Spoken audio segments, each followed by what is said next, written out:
Hello నమస్తే అండి. ఇది బుడంకాయ.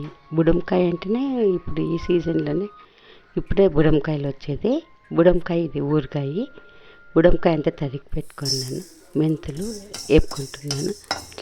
ఎప్పుడు మనకు ఏ కాలంలో దొరికే దీనిని మనం అప్పుడే చేసుకొని కూరగాయలు తింటే బాగుంటుంది. ఈ బుడంకాయ పప్పు చట్నీ అన్నీ చేసుకోవచ్చు.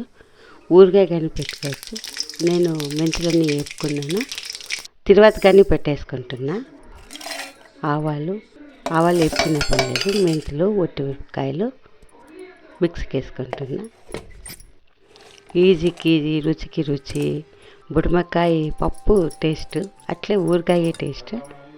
ఇది ఒక 15-20 రోజులైనా పెట్టుకోవచ్చు.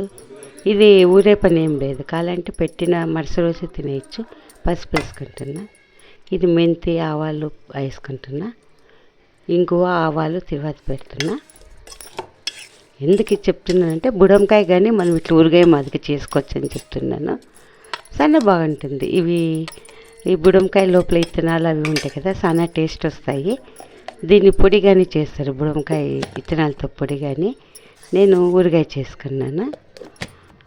ఇది అన్నిటికీ వాడుకోవచ్చు. మనము చపాతీకి అన్నానికి అంతా. ఊరగాయలు అంటేనే మనకు చాలా ఇష్టం. ఎన్ని పప్పు చారులు ఎన్ని ఉన్నా కానీ మనకి ఊరగాయ అన్నం తిన్నంత టేస్ట్ అవి రావు. ఫస్ట్ మనం తినేదే ఊరగాయ అన్నము. దాంట్లో ఇది మిరపకాయ బాగా కలర్ మిరపకాయలు కదా, బాగా రెడ్గా కనబడిస్తుంది. చూడండి బుడంకాయ ఊరగాయ. మీరు